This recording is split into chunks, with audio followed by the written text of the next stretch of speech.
Hello and welcome to Balderdash Academy. I'm your headmaster, Bob LeBlanc. Joining me is our faculty, coach of the Balderdash Academy Dashers, Steve Corning. Let's go, Dashers. Professor of Home Ec and Wellness, Marie Stewart-Harmon. Hello, everybody. Professor of English Language Arts, Molly McGill. Greetings and salutations. And our four-time reigning champion, Professor of STEAM, Nate Green. That's me this time! Hi, guys! Our visiting professor today is poet David Blair. David is a Pittsburgh native and author of 4 books of poetry, Ascension Days, which was chosen by Thomas Lux for the Del Sol Poetry Prize, Arsonville, and Friends with Dogs, his 4th book of poetry, Barbarian Seasons, and his first collection of essays, Walk Around Essays About Poetry and Place, are out now from Mad Hat Press. Link in the description. Welcome, David. Hey, Bob, how you doing? I'm good. Now, David has agreed to be the scorekeeper tonight while our faculty members compete for the coveted reigning champion banner. They will do their best to compete in a series of comedy competitions. At the end of each, David will assign points to a competitor he feels is most worthy.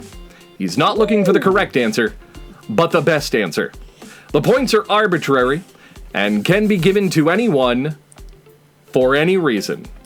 You're gonna get pie. Okay.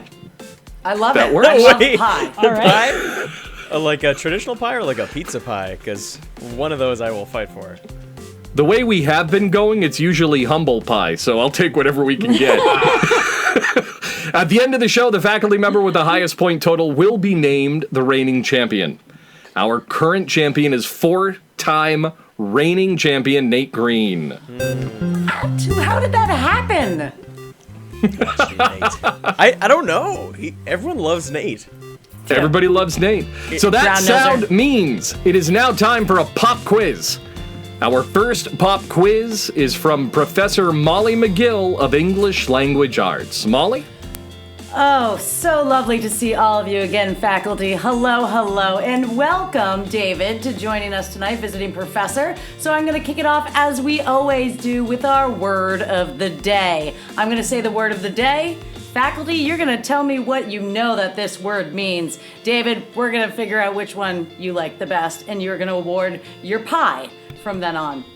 Today's word of the day is lippitude. Lippitude. Marie. This is a syndrome typically found in teenagers when they are starting to get a little bit of attitude with their parents. They're serving that. They've got a little bit of a lip. It is lippitude. It's a combination of attitude and some teenage language. A little bit of lip. Thanks, Marie. Yes, Coach. So I know exactly what lippitude is. It's very simple. This is when I go to a breakfast joint in America, either a diner or a place that serves hot breakfast, and asking for a cup of tea. Now, usually what happens, one of two things. Either it's herbal tea, which whatever, but no caffeine, so not for breakfast, or it's a decaffeinated black Lipton, okay? Now, lippitude is what happens when you bring me a decaffeinated Lipton tea bag at breakfast time. I'm going to give you some lippitude. Don't give him decaf. Bob? So, lippitude is a scientific term from the root for lipo. It's the same root that we get liposuction from, and it means fat. And what lippitude is what happens after you smack off and get a fat lip. You suffer from lippitude. Okay. An inflamed Smack off. lip. Smack off a lip. Not sure what kind of brawling that is, but we're going to just stay with that. Nate, All right. please save Yes, us. so this is actually based on commercials. in the U.S., medication commercials are huge, and this started with Lipitor, which started being the first really pushy medication commercial. True. And now, from then on, any pushy medication commercial is considered to have lippitude, because it's just like, talk to your doctor, get this medication, unless you're allergic to it. Also, this medication could require more medication, just like this medication, but with a different name. So that's called lippitude, when it's really pushy medication commercials. All right. Thank you, faculty, for those really insightful and very far off answers. David, just to review, we have Marie's lippy teen. We have Steve's decaf in the morning is not going to get you anywhere. We have Bob's inflamed lip. And we have Nate's pushy prescription. All right. What about Steve? Steve had the decaf tea. Decaf tea, pushy medication. All right. So that's a tough question. I can't stand durable tea. I don't like those commercials. They say your eyes are going to bleed. You might big die, deal. just quick side effects. I don't know what Bob was talking about at all. Nobody does. Nobody Thank does. you, David. Thank you. We're all together. We've all been saying it for years. What is going on there? I couldn't figure that out. So, but lippitude seems like it's a name, for what like a teen gives you. Seems like that should be in common usage. Like that should be like, when the word of the year 3 years from now. So I would give pie. Yeah. I'm using my iPad, Mom. I'm using my iPad. right. Got some Got that pie. lippitude. So Got a pie. she has one pie. pie. One piece of pie. I think David's on the right track because don't give me lip and don't give me your attitude are two very popular phrases. This is just slamming them together. I like that, David. It's a portmanteau. Yep. You sure A Natalie portmanteau. Learn that word from Bob. All right. Shall I enlighten you all? Please. Sure. Yes. It's my I favorite already know part. the answer. This word is something that, David, you might have suffered in writing all those wonderful books of poetry. Lippitude actually means to have sore, bleary eyes. Oh. Which So we're onto medication something with the communication? bleeding eyes. Bloody eyes from Lipitor. Yeah. Blood, sweat, See, and it's all tears, connected. right? All right. So our first game is called 4 Questions in honor of our visiting professor's hometown of Pittsburgh, Pennsylvania. Nice. Our 4 questions will be about the city's most famous export, zombies. Specifically, the film Dawn of the Dead. Oh, no. Okay. I grew up going to that mall. Actually. Did Monroeville. you? Monroeville Mall, yeah. And I used to ride my bike in the cemetery from the first one. Wow. That explains so much. I did not know that was a Pittsburgh film. That's so cool. Yeah. Very Pittsburgh films are very class conscious. They're about like working, they're Yeah. kind of socialist. Zombies? Yeah. Yeah, definitely. Yeah, he was good. So again, whichever ahead. one of our faculty members gives the best, not the correct, or necessarily the correct, but the best answer, David will award points our first question. According to Mental Floss, George Romero was leery about revisiting the world of the Night of the Living Dead. He changed his mind after seeing what? Marie? It was the blood effects in the first movie. There was a little bit of ketchup, and it was like pretty obviously ketchup. But then he was able to talk with the props guys, and they were like, "All right, George, we got this time. It is not ketchup. It is chocolate milk with food coloring." And which is a much better consistency to portray blood. So he was convinced by the new special effects. All right. Molly, what do you have? It's actually, Marie, that's a lovely answer. However, it's actually his own reflection after a night of heavy drinking out on the town. He looked at himself bleary-eyed, right? And hair disheveled. He had stains on his shirt, and he was like, this is a zombie. I look like I have been through the night of the living dead. That's it. Changed. That makes sense. Steve, what do you have? He saw a Foreigner live in concert, and when they played when they played Hot Blooded, that something switched in his brain. All right. Nate, what do you have? He just watched the movie Annie, and he saw the performances, saw the red hair, and he's like, I gotta get out of here and go make another movie. And that's what he did. All right. All good answers. Marie was surprisingly close to nowhere near this answer, but the actual special effects in the first movie. So he changed his mind after seeing a crawl space within the Monroeville Mall where supplies were stored, and it inspired him to imagine what it would be like to hide in there during an invasion. So all very close. So, David, we have Marie with blood effects, which, ironically, Marie, in the first movie, the bodies were made out of roast ham, and the blood was all Bosco chocolate syrup. We have Marie's blood effects. We have Molly's seeing his reflection after a heavy drinking, which did deliver the movie's actual tagline.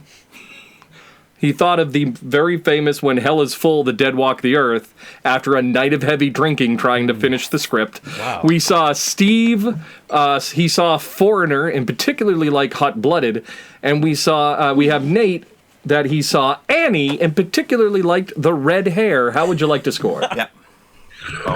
Nate's got some pie. Whoa! Nate has pie. Some early Nate pie. It would be actually a much better movie. Anytime, right? Dawn of the Annie?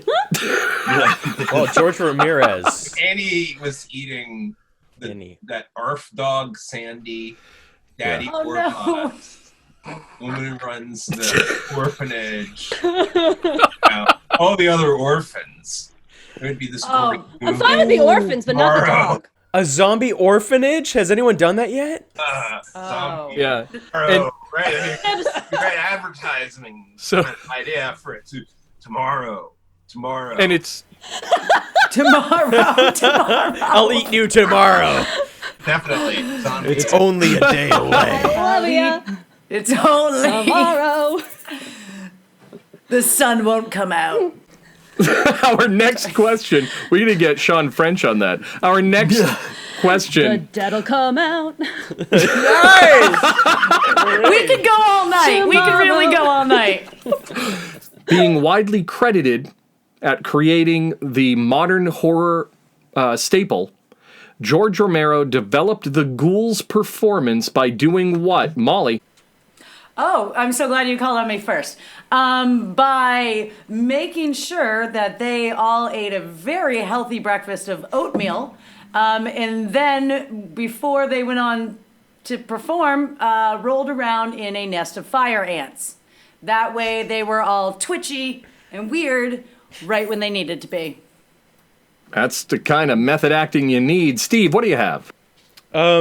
He developed this by watching chickens. If you ever sit down and actually watch chickens, I'm sure Molly has done this before.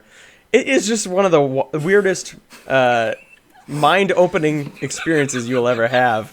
The weird movements, little twitches of their neck, as they slowly, they can't look out of both eyes at once, so they're just turning their head like a weird shaky creature every time they look at anything, and then their movements are like a stop-motion animation.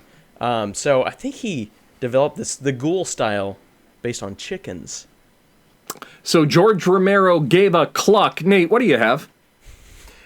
He actually, he knew exactly what he wanted, so he did a little prep work, and then he showed the video that he took to the actors. And what he did was he rented an ice cream truck, went just fast enough down the road so that way the kids couldn't catch up, and he just recorded the horde of kids following the ice cream truck and watched how they interacted with each other. And there you got your zombies. All right, so ice cold torture of school kids. Marie, what do you have? Nate was onto something with it being children. He sent out a casting call to a whole bunch of mothers with not newborn children, toddling children.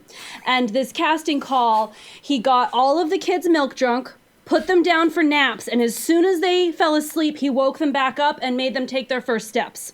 And on their first steps of waking up and being a little milk drunk, he had the actors playing the ghouls watch this small horde of toddlers in order to figure out how to effectively move their bodies correctly. All right, all had answers. So the actual answer is that's putting it kindly. George Romero developed the ghouls' performance by giving them as little direction as possible. Okay. He wanted a horde of individuals. So all he said was just be dead. So, David, how would you like to score? You have Molly with making sure they had a healthy breakfast, then rolling in a nest of fire ants. You have Steve watching chickens. Nate rented an ice cream truck and recorded the horde of angry kids. And Marie with angry toddlers.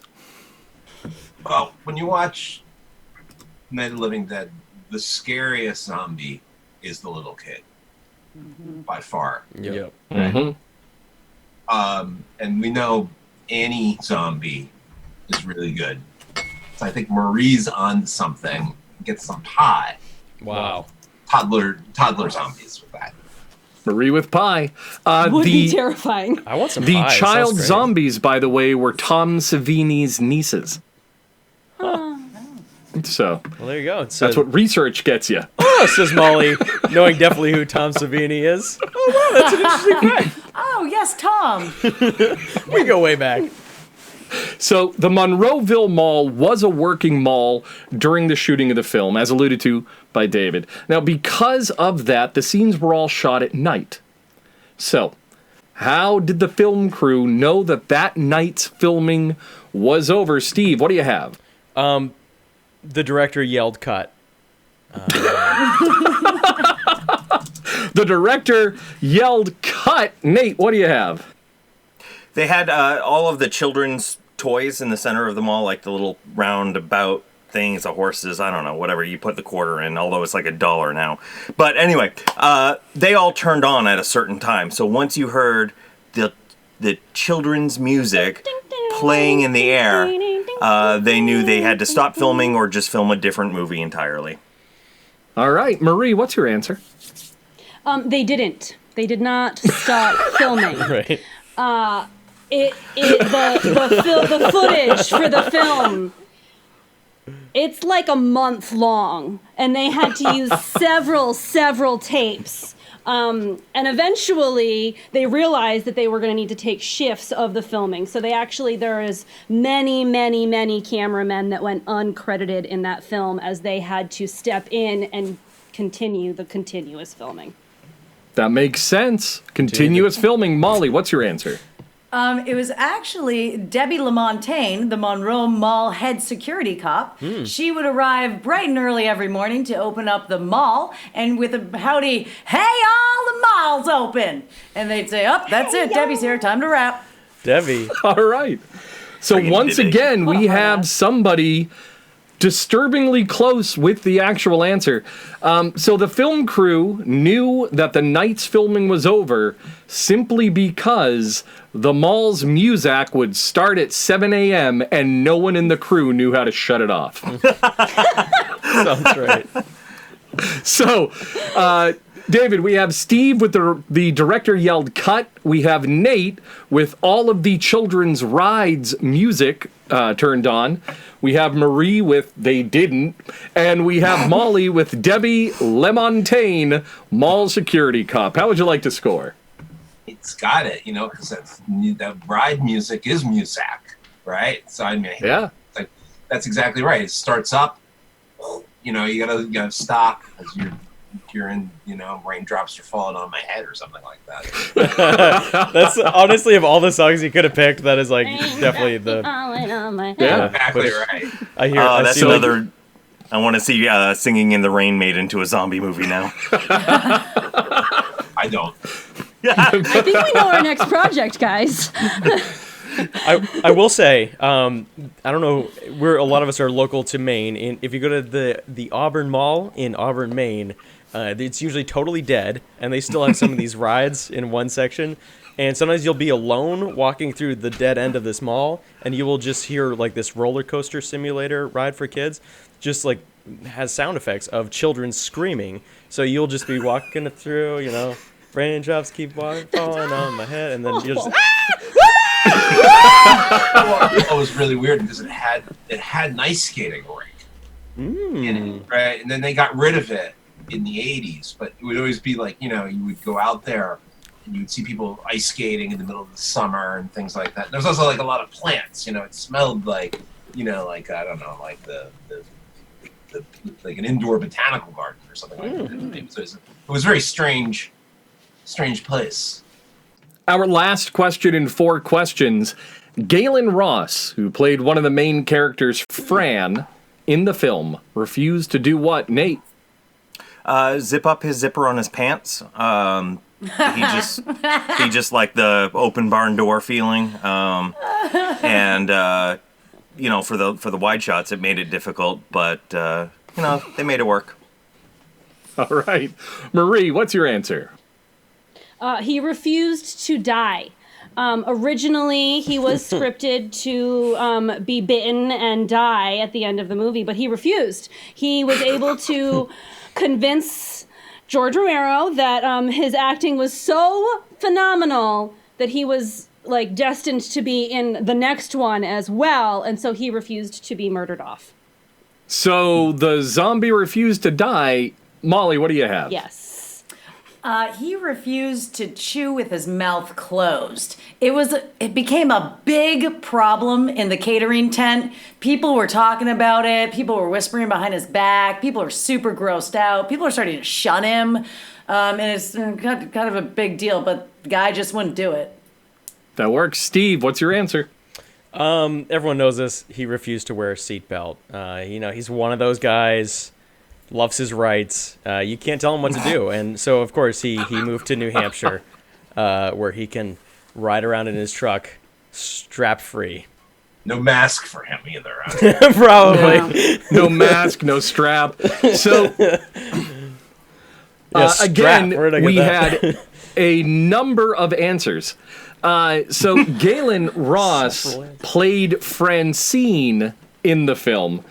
And when Romero asked her to scream... Oh, it's a her. Ross said that Fran was too strong a female character, and doing so would undermine that. So Romero never asked her to do it again. Nice. Yeah, girl. Wow. Yeah, Yeah. that's right. Yeah. That's right. She did. Ish. Yeah. He survived, you know. He was kind of the heroic one, right? And then they took care of him, though. You know. So the original ending was a lot darker, where Fran was going to get her head cut off by the helicopter like the famous zombie kill. But that didn't happen. They changed the ending. So Tom Savini had a leftover head of Galen that he needed to figure out something to do with, and that's why there's an exploding head in the beginning of the film. What are we going to do with this? It's leftover. So she kind of did refuse to die. So, David, we have Nate with zip up the zipper on his pants. We have Marie that Galen refused to die. Molly that Galen refused to chew with her mouth closed, and Steve said that Galen refused to wear a seatbelt. How would you like to score? Molly, you know, I just watched the movie Animal House. I'm kind of in between first and second Romero zombie movies, right? Yeah. So, Not Eating with Your Mouth Open, John Belushi. You got the pie. So Molly has pie. Nice. Also would be a good subject of a zombie movie. Yeah. True. You know, it's not dead. Zombie Blues Brothers. Yeah. So, right now, the points stand. We have Marie with 2 pieces of pie, Molly with 1 piece of pie, Nate with 2 pieces of pie, and Steve with humble pie. No, it's not that kind of pie. Oh. It's the mathematical value. 3.14. Mathematical value. All right, so we have... We're going to get some half pies in there. That's fine. All right. Like, No, that's 1 fine. 1 3/4 pies. It's going to be a little bit of a challenge. We have Marie with 2 times pie, Molly with 1 with pie. We have Nate with 2 times pie, and Steve without a circumference. So That's the nicest thing you've ever said. join about us me. as we return for a chat with poet David Blair, only on Balderdash Academy. Go Dashers! Poetry is amazingly beautiful and thought-provoking. Now's your chance to get into the mind of a poet. Come watch the Balderdash crew pick apart David Blair's brain. P.S. This is different from the last episode, and pay no attention to the brain reference. I mean, there are no zombies over here. Okay. All in the next episode of Balderdash Academy. Thank you for watching. Remember to like, subscribe, and hit that bell icon. You can find us on your favorite podcast service as Balderdash Academy.